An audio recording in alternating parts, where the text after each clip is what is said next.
idade, faz 34 anos que eu estou nos pés de Jesus, e eu já vivi algumas experiências assim que marcaram a minha vida. Aleluia. A primeira experiência que marcou a minha vida foi quando eu preguei pela primeira vez em um culto fúnebre. Não é fácil pregar em um culto fúnebre.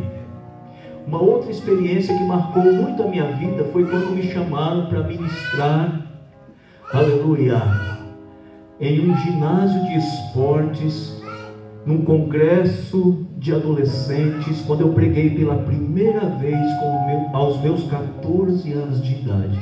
Eu tinha mais ou menos a idade desse mocinho aqui. Que idade você tem? 12. Com 14 anos, a minha primeira pregação foi no ginásio de esportes de Araras, no congresso de adolescentes, e o pastor Enéas Padilha me pegou de surpresa. Ele não me avisou que eu ia ser pregador naquele congresso. Louvado seja Deus. Uma outra situação que eu tive um aperto assim no coração foi quando me chamaram para ministrar na Santa Ceia do Senhor.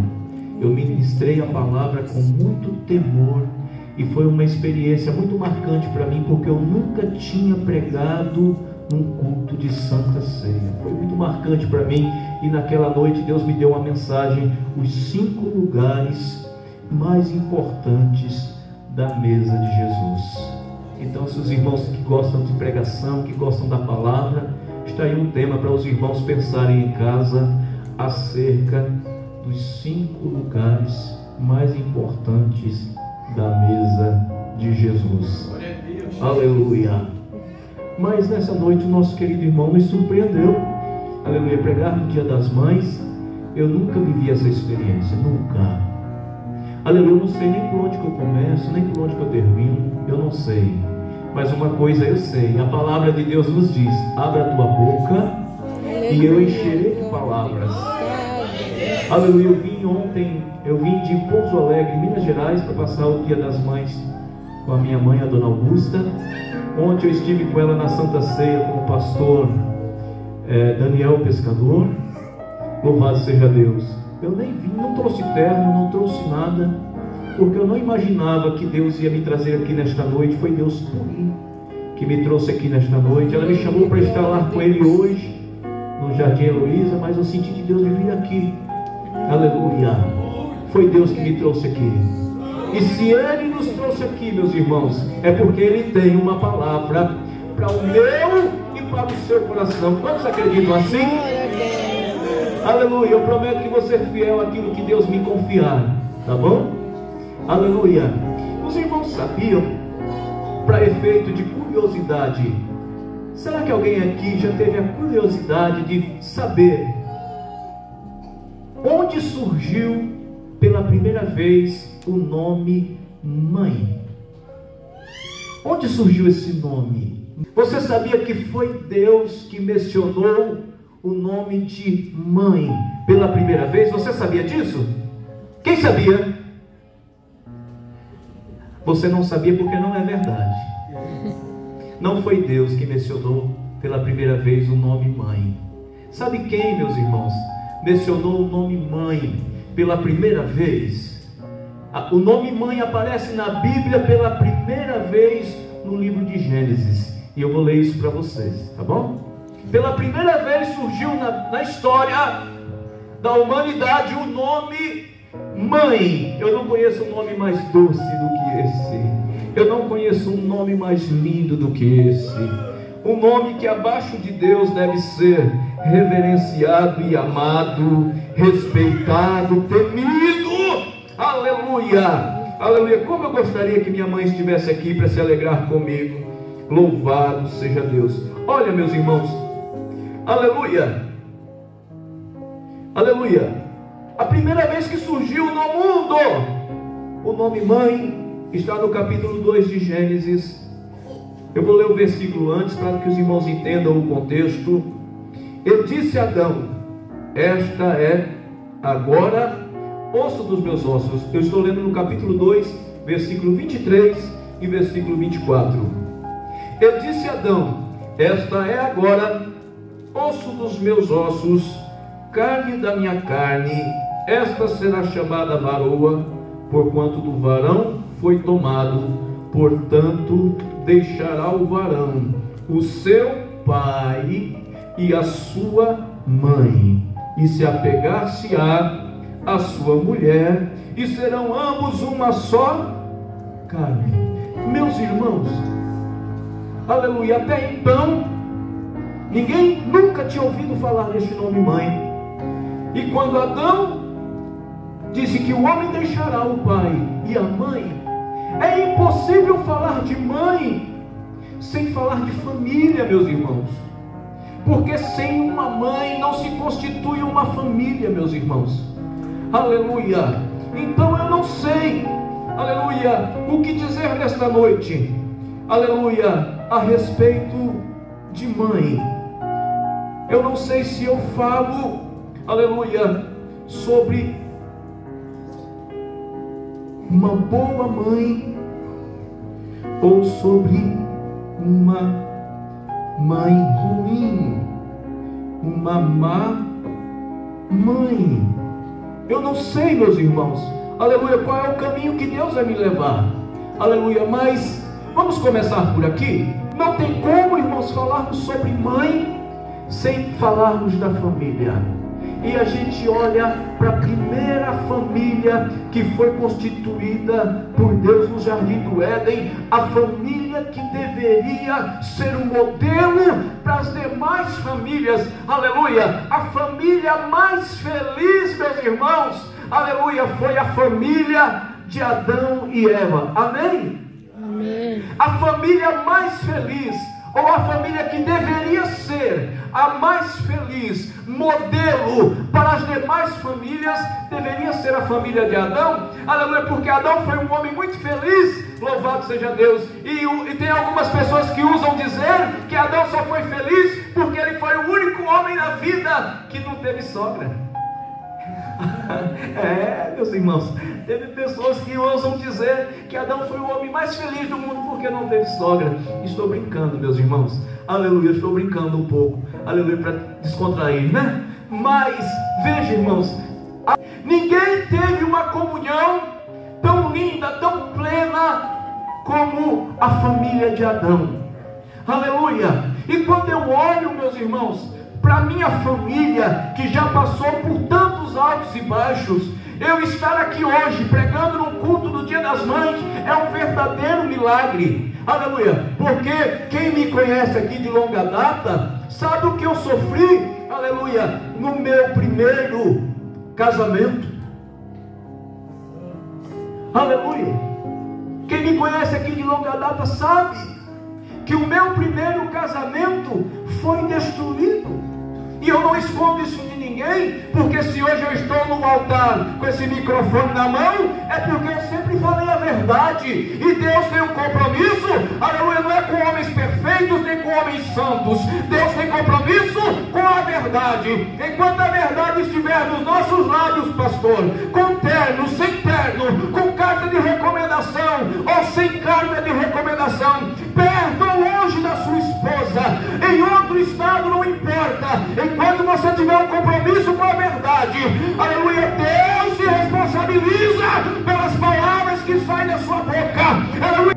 A família perfeita, eu não estou falando da sua família e da minha família cheia de falhas, não, eu estou falando da família perfeita. Eles foram expulsos do paraíso, tiveram um homicídio dentro do próprio lar, deixaram de ouvir a Deus para ouvir Satanás, aleluia. Você percebeu que a sua família não é tão ruim assim?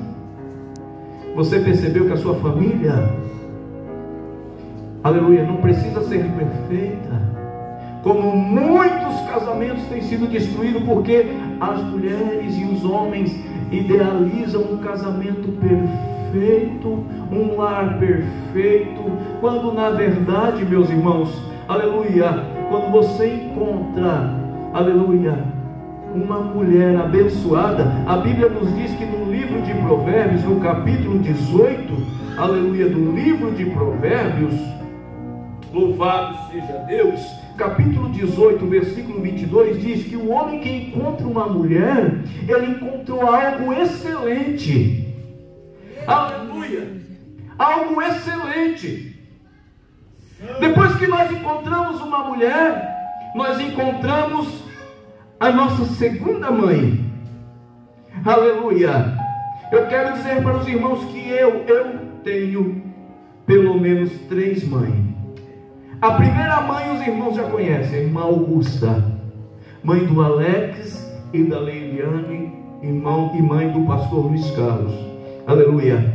A segunda mãe, aleluia, que Deus me confiou, que Deus me deu de presente, é a minha esposa. Aleluia! Aleluia! Você tem certeza que Jesus te deu, irmão Luiz Carlos? Tem. Porque a Bíblia diz que o que Deus uniu, o homem não separa. Eu separei da primeira, porque não foi Deus que uniu. Porque se Deus tivesse unido, ela estava aqui, carregando comigo o peso da cruz. Mas essa minha esposa que está comigo hoje, ela teve câncer na garganta. 6 nódulos de câncer na garganta.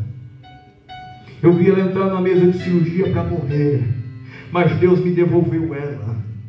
Eu não sabia se ela ia sair da mesa de cirurgia e ia falar, porque tiraram 6 nódulos do pescoço, tiraram as amígdalas, tiraram a tiroide, e ela ia ter que ficar com aquele aparelhinho aqui, olha. Eu não sabia nem se ela ia falar. Aleluia, mas quando ela saiu da cirurgia, que ela abriu os olhos, ela olhou para mim e disse: meu amor. Aleluia. E a minha esposa prega e canta. E se eu falar para ela o que está acontecendo aqui nessa noite, ela não vai acreditar. Ainda bem que tem uma mulher ali registrando tudo.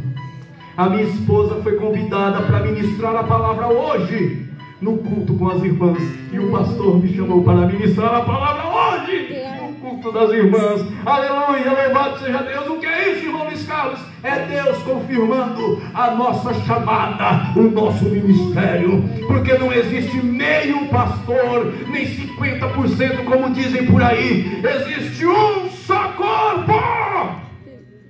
Aleluia. O sucesso do ministério do seu marido é o sucesso do seu casamento, minha irmã. O sucesso da sua esposa como mulher e como mãe é o sucesso do seu ministério, meu irmão. Aleluia. Mas nós não ficamos só nessa prova.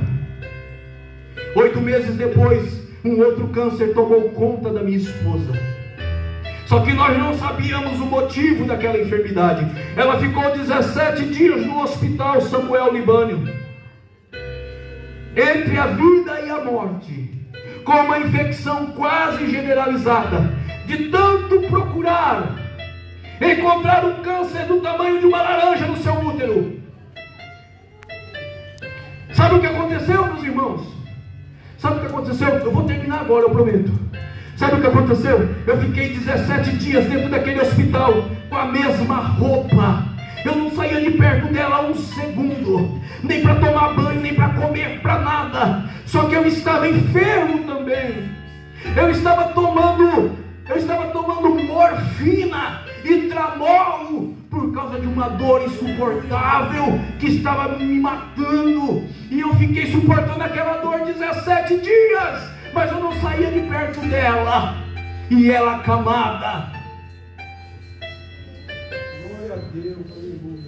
Quando eu falei para ela: amor, eu não estou suportando mais, eu vou descer no pronto-socorro para ser medicado. Quando eu desci no pronto-socorro, lá em Pouso Alegre, o hospital é um hospital de estudantes, pastor. Lá é faculdade de estudantes. Quando vieram me atender, vieram várias moças, vários rapazes, tiraram a minha roupa, me deixaram completamente nu. Eu fiquei morrendo de vergonha, todo sujo, 17 dias com a mesma roupa. Tiraram a minha roupa, me examinaram dos pés à cabeça, aquelas moças e aqueles rapazes. E quando eles terminaram de me examinar, eles saíram da sala. Eu vesti as minhas vestes. Quando eu vesti as minhas vestes, uma das estudantes vieram furar a minha mão E eu pedi para ela que ela não furasse a parte de cima da minha mão, porque dói muito. Quem já tomou injeção aqui sabe. Eu falei assim: fure aonde você quiser, mas não fure aqui nas minhas mãos, por favor. E ela furou o meu braço, e eu fiquei muito nervoso, com medo. E quando ela terminou de aplicar aquela injeção, eu fiz um elogio. Eu falei assim: que mão boa que você tem. Você me furou com a injeção, eu não senti nada. Ela ficou calada, não disse nada. Quando eu terminei de ser medicado, que eu estava saindo do pronto-socorro, tinha 2 policiais da PM na porta do pronto-socorro, e eles queriam me algemar. Sobre qual acusação? Assédio moral. A moça disse que eu coloquei a mão em cima da mão dela e acariciei a mão dela. E ficou a mentira de uma mulher contra a verdade de um homem. Quando a minha esposa soube que eu estava para ser algemado e preso, pega-se pelo menos 5 anos quem pratica um crime como este. Eu 17 dias no hospital, sem sair de perto da minha esposa 1 minuto. Quando eles foram me algemar, eu falei assim: eu não posso ir sem me despedir da minha esposa. Avisaram a minha esposa lá na maternidade, ela acamada, se arrastando com câncer. Ela desceu e me defendeu como uma leoa.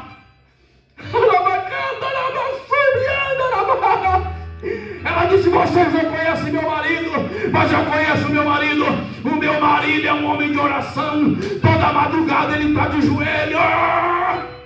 Você não conhece o meu marido, mas eu conheço o meu marido. Cadê a moça que acusou meu marido desse crime horrendo? Traz ela aqui que ela vai ter que provar. E a moça, que não tinha prova, recuou diante das autoridades. E eu saí de lá de cabeça erguida, para a glória de Deus, porque Deus tem um compromisso com quem tem compromisso com a verdade. Mas naquela pandemia de Covid, quando todo mundo estava morrendo, eu estava lá em Minas Gerais, nem vacina eu tinha tomado ainda.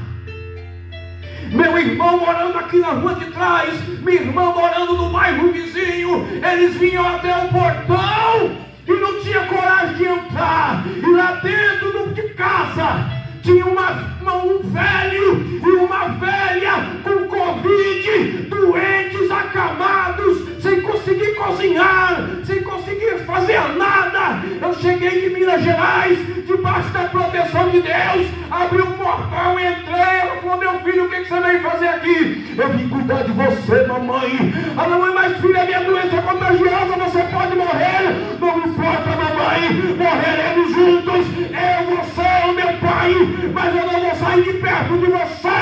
Aleluia. Isso não aconteceu uma única vez, isso aconteceu várias vezes. A segunda vez, ela lesionou o braço, rompeu o tendão do braço e teve que fazer uma cirurgia. Minha mãe não conseguia pentear o cabelo, minha mãe não conseguia segurar um copo, minha mãe não conseguia fazer nada. Outra vez Deus me trouxe de longe para dar banho nela. Quantas vezes eu vi ela nua, ela morrendo de vergonha. Eu entrava no banheiro de costas e falava: fica tranquila, mamãe. Quantas vezes a senhora lavou a minha bunda, quantas vezes a senhora trocou as minhas fraldas. Agora é minha vez de retribuir, agora é minha vez de honrar. Aleluia, aleluia, aleluia.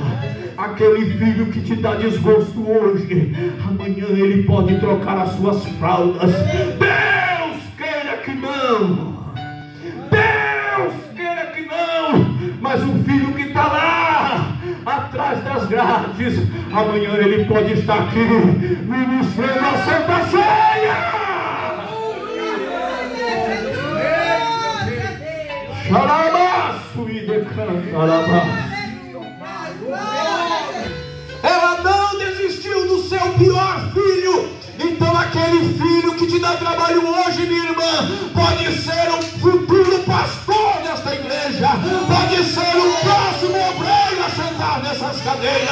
Aleluia. Aquele filho que só te faz sofrer, que só te faz chorar amanhã, pode ser o motivo da sua alegria, pode ser a razão do seu orgulho, da sua felicidade. Então nesta noite, aleluia, não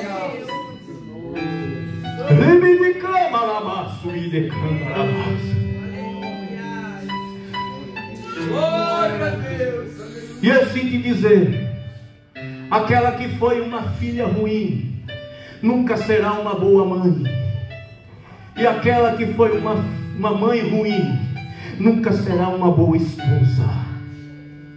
Quantos ministérios falidos, destruídos, homens de Deus envergonhados, porque não pode pregar contra o divórcio.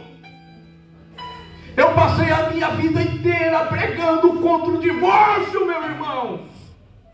E um dia eu tive que viver o divórcio dentro do meu lar. E Satanás cuspiu no meu rosto e disse: o seu ministério acabou, nunca mais você vai poder subir numa tribuna. E eu disse assim: não, diabo, o meu ministério não acabou. Aleluia. A esperança para a árvore cortada. Aleluia. A esperança para a árvore cortada. E sabe quem disse para mim que nunca mais eu poderia colocar meus pés em cima do púlpito? Um dos filhos da minha mãe. E eu disse para ele assim: se a vara que Deus colocou na minha mão, ela voltar a florescer e der fruto, é porque Deus ainda é na minha vida. Eu estava aqui na casa da minha mãe ontem, triste, porque eu não pude trazer a minha esposa, um dinheiro curtinho, vim sozinho, peguei carona, 4 caronas para conseguir chegar. Falei: mas eu vou ver minha mãe, com dinheiro ou sem dinheiro, eu vou ver minha mãe. Aleluia. Quando eu estava triste, aleluia, lá na casa da minha mãe, chegou a irmã Maria do Carmo. A irmã Maria do Carmo ouviu eu pregando na rádio uma única vez. Ela não sabia nem o meu nome. Ela aceitou a Jesus pelas ondas do rádio.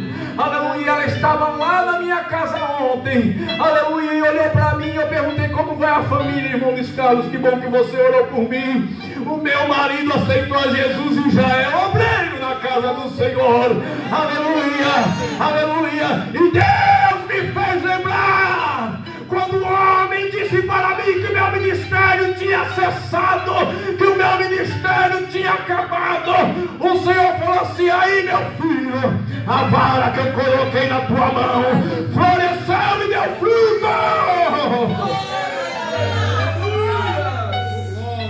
Xarabacanta, labra, subiando, alabás.